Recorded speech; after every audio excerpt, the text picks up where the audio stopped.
Okay, so the Pythagorean Theorem. Here's our big idea. How does square A and square B fill in square C? So just like we just saw in the video, where if you take, this was the triangle, right? And they had filled up this square with water and this square with water, and if they took the whole thing and turned it, it filled in the big square with water. How did they do that? Let's talk about it. My pen is stuck. Okay, there we go. All right. So without taking any notes, without doing any math, can somebody please tell me what the area of this square is? No. Think conceptually, guys. Look at it. The area of that square is 3. It's 9. How did I get 9? There's 9 boxes in there. 1, 2, 3, 4, 5, 6, 7, 8, 9. How else could I get that? Couldn't I just count the sides? Isn't this a 3, 1, 2, 3 by a 3 box? Isn't 3 times 3 9? Let's look at this one. How do you know so fast? Because it's a square, and if this side's 4, and this side's 4, now I don't even need to count the boxes. I can tell you that the area of this square is 16, and the area of this square is 9. And if I were to take all of these objects and turn them, both the areas would pour into that larger box, right, or square. So if I were to do that, how much would dump into that square? 25. 25 boxes in there. You believe me? If there's 25 boxes in there, how long is this side? Let's double check. Because you can't really count these little boxes right here, right? What if I were to take this square away and turn it? Not quite turned perfectly. There we go. Can you verify now that it's got 25 boxes in it? You can't. So therefore, that tells us that if I add the area of this square and I add the area of this square, that I will fill in the area of this square, which is where you get this formula. A squared plus b squared equals c squared. So, pencils down, pay attention. I'm going to do this first one for you. Now, I'm going to pay attention to, at first I put these colors in here. I'm not going to use colors on this one because I'm going to go a little bit faster because I really want you to get to the last example. Okay, so my first step is to draw a triangle. I've already got a triangle drawn for me. My second step is to label my triangle and then square the sides like we did in the video. So let's go ahead and do that. I've got this side of my triangle. Let's label this side since it's bigger. Let's label it what? Not 6, but let's make that side 10. And let's make this side 6. And you guys remember from 7th grade math that the hypotenuse is always the side of the triangle that's, first of all, opposite of the right angle. The right angle is always pointing at it. But what's another property of the hypotenuse? It's always what? It's always the longest side. So if it's always the longest side, then I know that no matter what that number is, it's got to be larger than 6 and it's got to be larger than 10. Correct? Okay. So I've got this area I'm going to look for, and this area that I'm going to look for, and this area plus this area can be combined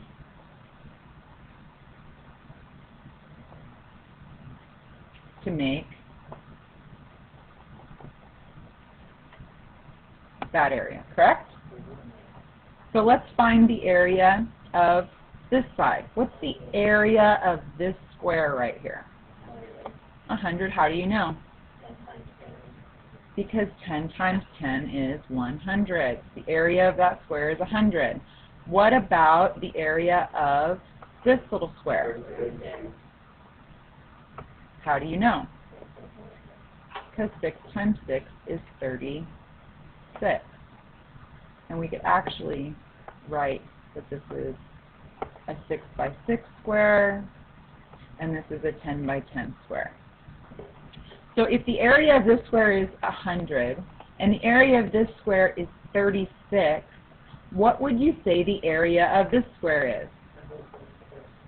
136. And you would be correct.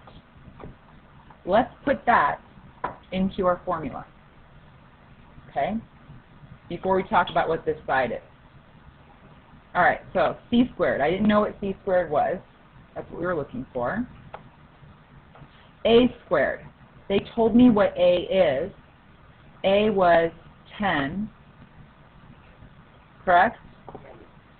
So I'm going to put 10 squared. And they told me what B was. B is 6. So I'm going to put 6 squared. So c squared equals 100 plus 36. Well, isn't that what we did, all by just looking at a picture? Okay. So c squared equals 136.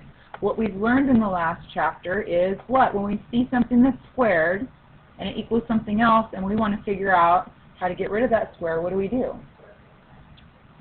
Not square, but the root. We take the root of both sides. Well, didn't I tell you that's how you find the side of a square? Is by taking the square root?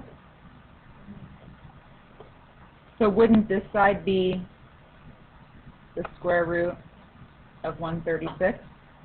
And so would this side, but I don't have enough room to write it. So c equals the square root of 136. Well, yes, we're going to simplify this, but we're also going to look at it in a different way. I'm going to say, what is that? I'm going to solve it, I'm going to sense it. Solve and sense. If you've got another name, please let me know. But solve and sense means I don't always just solve something. I always solve and sense it. What do you think I mean by solve and sense? What? No idea what it would mean to solve and sense? Solve it in what? Make sure it makes sense. If you've got a catchier thing, I'm looking for one. I never want you to solve anything ever again in your whole entire life in math and not solve and sense it. I want you to solve it and make sure it makes sense. 136. I may not know, I may not have a calculator, but I do know my squares. What is the closest square to 136? 144. What's the square root of 144? 12. So is this number going to be higher than 12 or lower? Lower. So 11 point, you think? 6? Let's put in a calculator. And she could be right.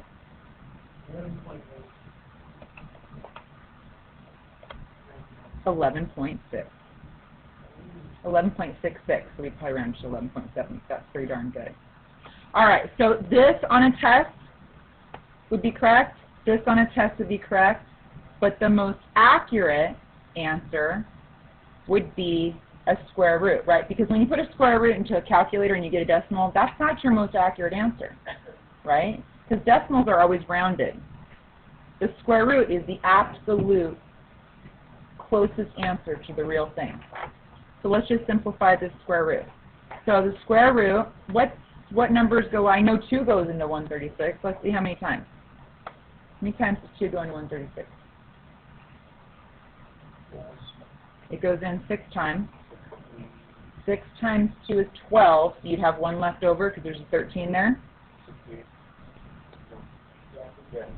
So 1 left over from and 6 would be 16, so yes, so 68. I know I could break that number down too. Let's break it down some more. 2 times 34. Can you break down 34? That's 2 times 17. Am I going to get any squares that is 2 times 17? No. Nope. So my most accurate answer is going to be 2 root 34. Which if I take the square root of 34, this means 2 times the square root of 34, right? If I take the square root of 34, I get 5.83, and if I multiply that by 2, I get 11.66. Same answer, right? That's your most accurate. Wouldn't it be what? Okay. Here's your steps. Draw a right triangle. Square the sides of the triangle. Ask yourself, am I combining to make the big square, or am I subtracting to make one of the smaller squares? Which one am I looking for? Then set up your equation. This is optional. I suggest you do it because it's better to do it side by side, but I have absolutely no problem if you want to keep it conceptual. Same thing, right? And solve and send. So let's do another one.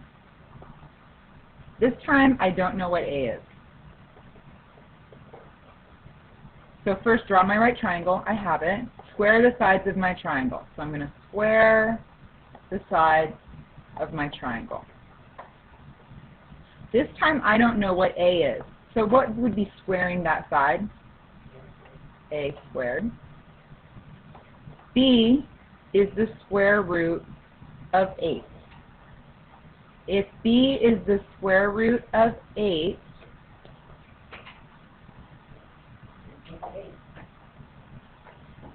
no.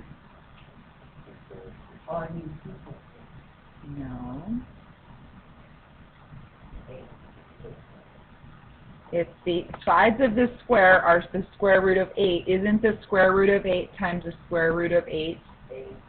8. Right? Make this one blue. So this area is 8. This area is A squared. And they're actually going to give us the area of this one, which is what? 18. Because it's the square root of 18 times the square root of 18 is just 18. You guys getting it? Because that's the hardest one to look at, is when they give you the sides as roots and you have to think of that this one root times one root just makes 18. Because you think, it couldn't possibly, how could you multiply 18 by 18 and just get 18? But it makes sense when you look at it like this. Right? We've been doing that. It means 18. That's why you square both sides of the equation when you have a square root, right? Okay. So let's write out, are we going to combine or are we going to subtract on this problem? Why are we going to subtract? Yeah, so I'm going to take, since I know how much is in this pool, right, and I know how much is in this pool, I'm going to take these two numbers and I'm going to subtract to get the littler one. I wouldn't add them together, right, to get this one. You'd have to subtract them to get this one. Without even doing any work, what's the area of that square? 10. So if the area is 10, what's the side? Square root of 10. Without even doing an equation, you should be able to say, since this is 18 and this is 8, this must be 10, because 10 and 8 have to make 18. And if this is 10, then the side must be the square root of 10. Yes, you can do it conceptually like this.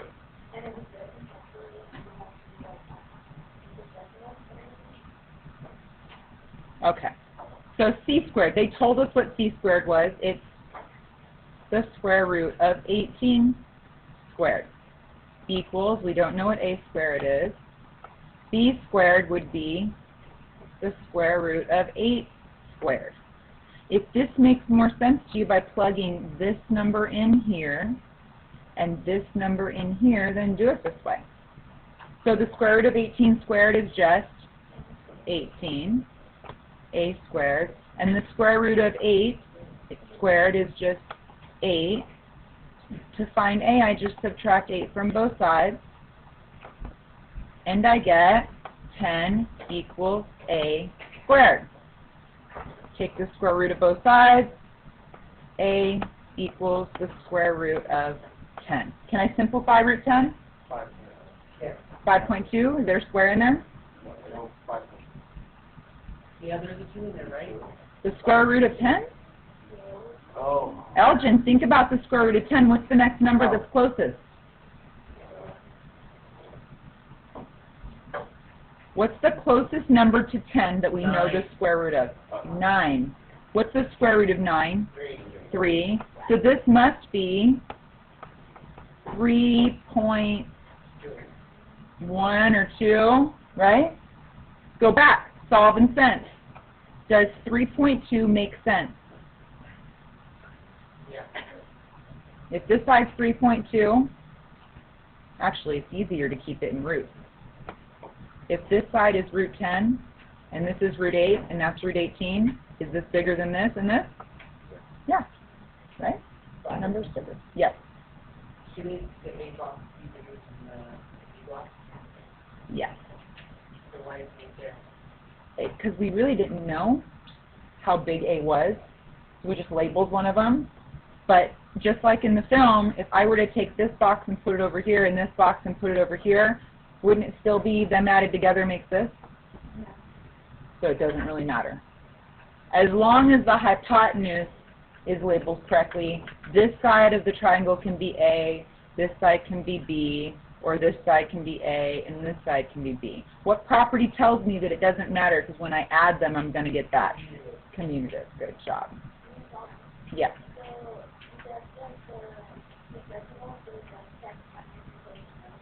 Yep. Closest number, and then say, well, if it was 9, yeah, exactly, just like we did in the OA. We kind of guessed, okay? All right, so now that you know the steps, and we've done another one, why don't you get your whiteboards out, and let's do the first 2 steps. So my first directions were to draw a triangle. My second directions were to square the sides of my triangle.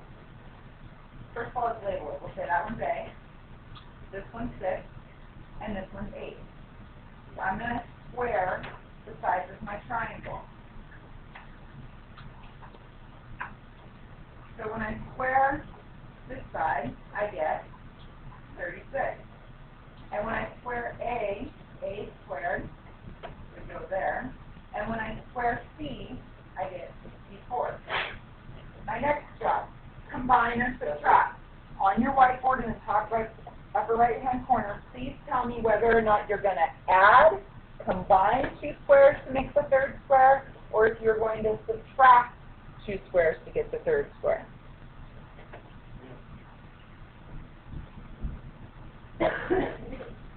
Yay. So most of you are saying we're going to subtract. Okay?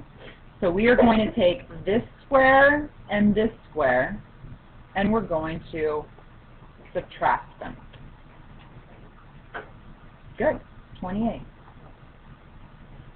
So if this square is 28, double check, does 28 and 36 make 64?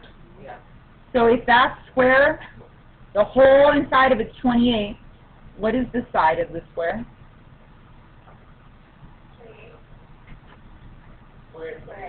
The square root of 28. I may not know the square root of 28, but I know a number that's pretty close to 28.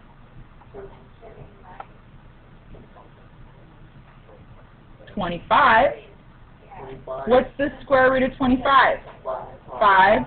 So 28 is about 5.2 or 3. Let's do one more exact number. How? Because 28 is not in simplest form. What would be our best answer? Can you do that in your head?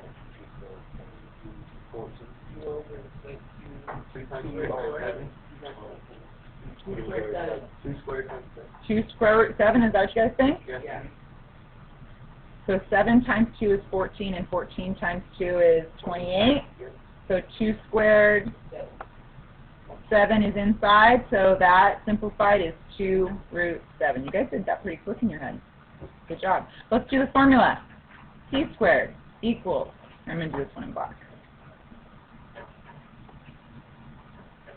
C squared equals A squared plus B squared. They gave me C, it's 8, so I would square 8. They didn't give me A, so that just stays the same. They gave me B at 6, so I need to say 6 squared. Which one do you guys think is easier? Conceptually is easier? If you want to write it out, that's fine. If you are only going to write it out and use the formula, I still want you to draw a triangle and label it, okay? I just don't want you to, you don't have to do all of the work with the triangle. So this would be 28 equals A squared, therefore A equals the square root of 28. But this is the best answer right here.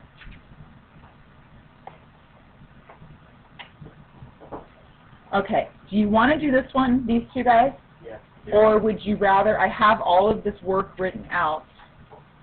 Yeah, let's do number 4. Let's do one more. Okay, so Michael, I drew a triangle. What's this side of my triangle? Michael, what's this side of my triangle? You don't know? Ken? No, stop looking at his and look at the board.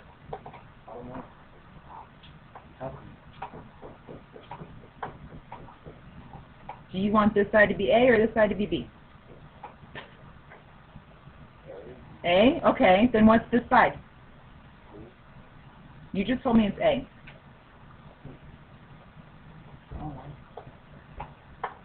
What does it say it is, Michael? Right here.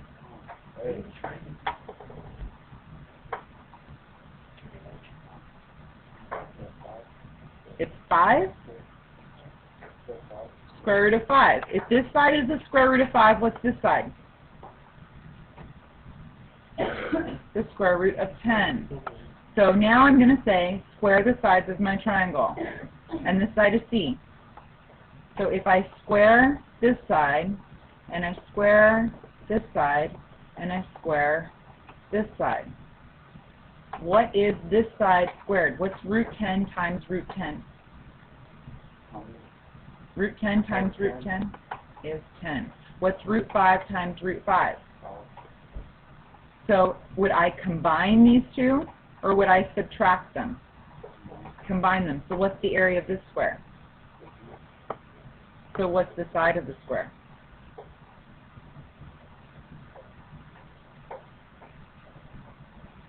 If you told me that this square was 100, what would be the side?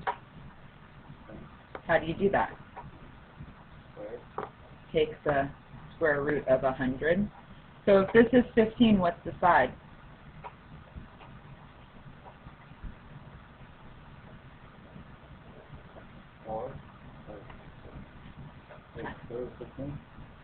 Square root of 15. And I think what you were trying to do right now was estimate it in your head, right? So if you, so where'd you get 4 from? Square root of 16. So if the square root of 16 is 4, what is C going to possibly be? C equals about what? What? 3 point something, so I'd say like 3.8. Okay, I think that's enough. At this time, I want you to go ahead and, in your notebook, write down the steps and examples for 4 and 5. I've written them out nice and pretty for you. So go ahead and write out the steps for 4 and 5, and I'm going to come around and check your homework. Okay, so let's wrap this up. Raising your hand, what did you learn today? Specifically.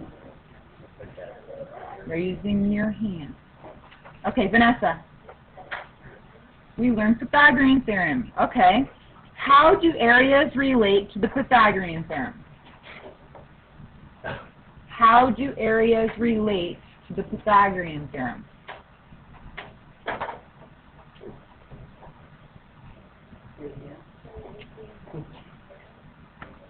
By finding, okay. How do areas relate to Pythagorean Theorem? Areas of what? What are we talking about? Areas of squares that are on the sides of what? The triangle, right? So the sides of a triangle, if you square the sides, they add up together to make the Pythagorean Theorem, right? That's what I'm looking for. How about this? Alex was texting through class, but he really wants a good grade on this test. How would you explain when you combine or subtract to find a missing side of a right triangle? Raise your hand. Somebody wants to explain to me how you would explain to Patrick to either combine or subtract and how you would know. I know how. Tell me. If you don't know the C, you add, you combine, and if you don't, you subtract. Good. If you don't know the C, you have to combine to get the C. If you don't know the A or B, then you have to subtract. Yes. Good job, guys.